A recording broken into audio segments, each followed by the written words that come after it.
Now let's turn our attention to calculating concentration of a solution mathematically. So if I want to get an idea of how much solute is in a certain volume of a solution, that's what the concentration will tell me. So it's not a finite amount of solute, but it's a ratio. It's a numerical ratio of the amount of solute in a particular amount of solution.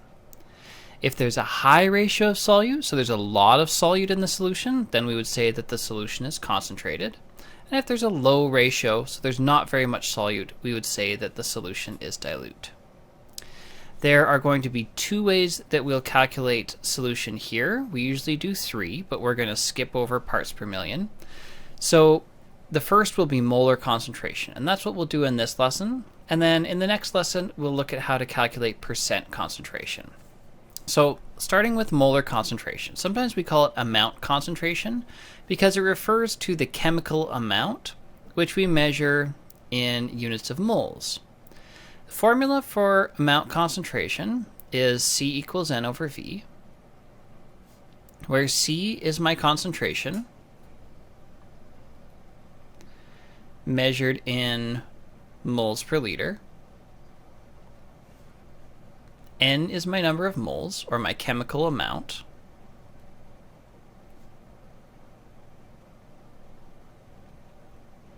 Which is measured in units of moles. And my volume here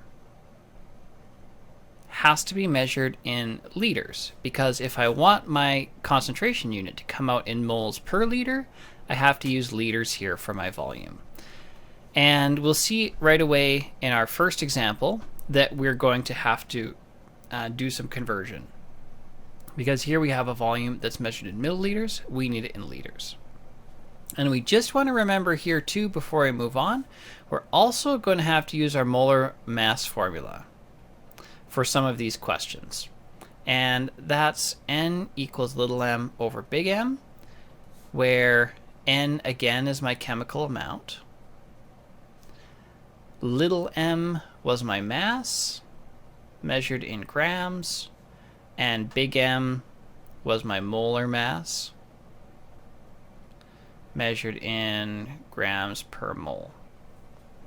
So just keep this in the back of your head. You've learned that in previous chemistry classes, but we're going to need it again. So let's look at our first example.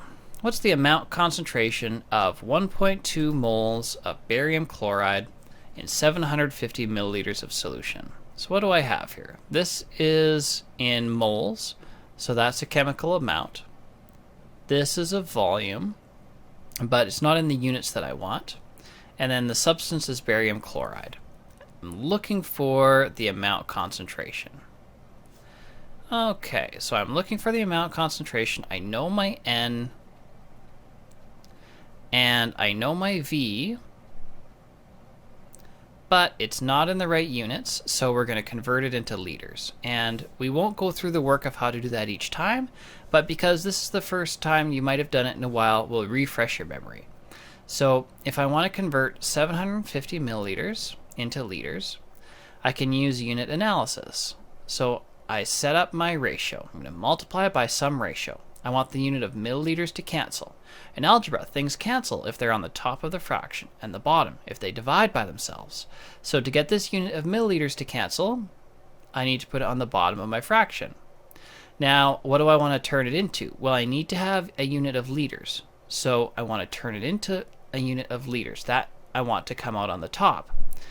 Now, in order to make this mathematically correct, though, right, so that I'm not doing anything illegal, I need to have these two values be the same.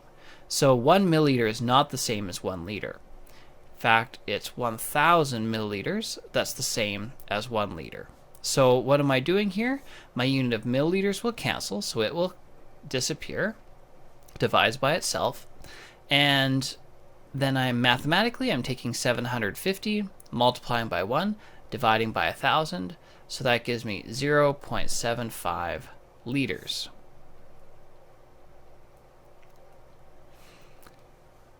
And now that's the unit that I want, so I can plug in. C equals N over V is my formula. I always start by writing out my formula first, then I'm going to plug in my numbers with their units. I'm looking for amount concentration. It's already by itself, so I don't have to rearrange the formula. That's nice and easy. 1.2 moles divided by 0.75 liters, and that gives me 1.6 moles per liter. And you see where the unit comes from, right? Moles on the top, liters on the bottom. That's why this comes out in moles per liter. Don't forget to check your sig digs. I have 2 significant digits in my starting number here. This number has got 3. 2, 3, so I get to report to my crappiest number of sig digs, which is 2. So I get to round to 2 sig digs, meaning that this is good. So my concentration of my solution is 1.6 moles per liter. Now in my second example, I have 3.5 grams of sodium chloride dissolved in 500 milliliters of solution. I'm looking for the amount concentration again. Now I have to be careful because this 3.5 grams isn't a chemical amount. It's not a number of moles. That's a mass. The substance is sodium chloride and the volume is 500 milliliters.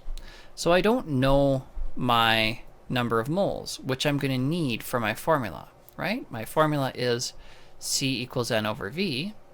Well, I know the V, I'm looking for the C, I don't know the N. So it looks like I have 2 unknowns. But luckily, I'm being told the mass, and I'm told the identity of the chemical, and so I can figure out what N is. So this is going to be a 2-step problem. The first step, I need to find N. I need to find the number of moles. And to do that, I can use my molar mass formula. N equals little m over big M. Now I'm being given my mass, 3.5 grams, dividing by the molar mass. Don't fear, this isn't another unknown. We just need to go to our periodic table. So here's my periodic table. My chemical compound that I'm trying to figure out the molar mass of is sodium chloride, NaCl. So it's got 1 sodium, 1 chloride. So remember, it's pretty straightforward. You go here, you're going to look up the atomic mass of sodium. You're going to look up the atomic mass of chloride. Chlorine, chloride are the same. And we're just going to add them together because we have 1 sodium and we have 1 chloride. So 22.99 plus 35.45. We can add those 2 guys together, and that gives us 58.44 grams per mole as my molar mass. So now I can calculate N. So 3.5 divided by 58.44. That gives me 0.059 and a bunch of change. ... Now I'm putting ... here because there is more data in my calculator. My calculator says 0.059890486. I don't want to have to write all of this out, but I can't round. Do not round yet. Do not round. I need all of those digits in my next calculation. So I'm leaving them blinking in my calculator so that I can use my answer button and have my calculator type them in again. So for my calculation here, I now know the value of N, 0.059 ... moles per liter. My volume here is 500 milliliters, so we won't go through the work of converting again. You can look at the last example if you need help with that. That's 0.5 liters. Then my concentration, oops, this should not be moles per liter, that's just moles. My concentration then will be 0.059 divided by 0.5, which gives me a concentration of 0.1197 ... Now it's moles per liter. Now how many sig digs do I get? This number's got 2, this number's got 3, so I have to round this number to 2 sig digs. So 0.11, so this will be significant, this will be significant, there's a 9 next door, so it will round up to 0.12 moles per liter. That will be my concentration. Circle this answer so that it's easy to find. Let's try one more example. So in this example, it's going to be a 2-step problem again, but we're working the other way. We're looking for the mass, and we're being given the volume and the concentration to start with. So what mass of glucose should be used to prepare 2.5 liters of 5.45 mole per liter solution? Normally this would be the place where I would say, hey, glucose, that was on your memorized list from Science 10. So you should know what glucose's chemical formula is, and you'll need to know that on a test, and I can't scare you with that here because you are not going to have to do any tests this year. But this is fair game. This is something you should know in future chemistry courses. So C6H12O6 is the chemical formula for glucose. Now I'm looking for my mass.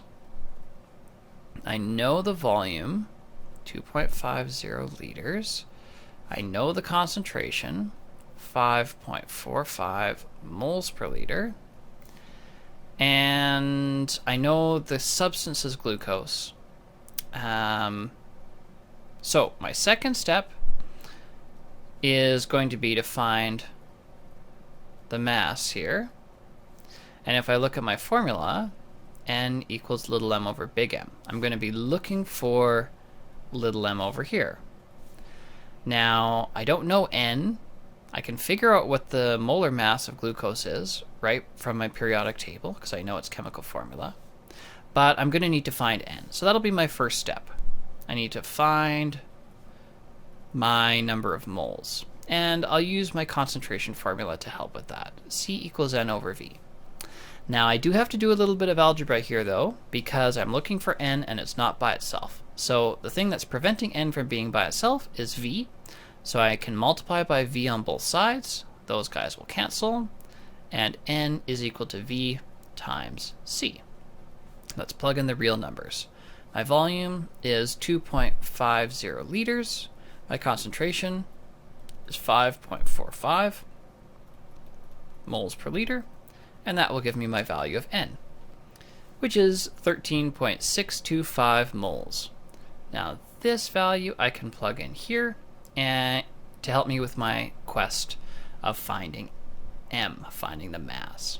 Again though, this formula isn't set up the way that I need it. If I'm looking for mass, little m, it's not by itself, so to get big M to cancel, I can multiply by big M on this side. What you do on one side, you must do to the other side, so I multiply here. This will cancel with this, and my mass will be equal to the molar mass times the number of moles. So we won't go through the steps of how to find the molar mass again. I'll just pick that number out for you, and then we'll multiply that by the number of moles. So my molar mass is 180.18 grams per mole, multiplied by 13.625 moles, and that's going to give me a mass of 2,454.95 ... grams is my mass.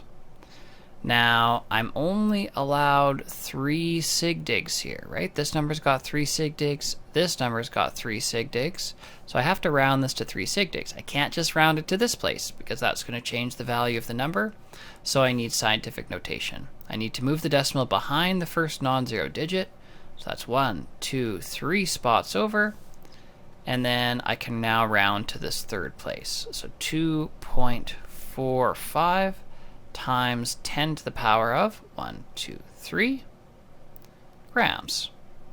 That would be a very acceptable way to report my final answer.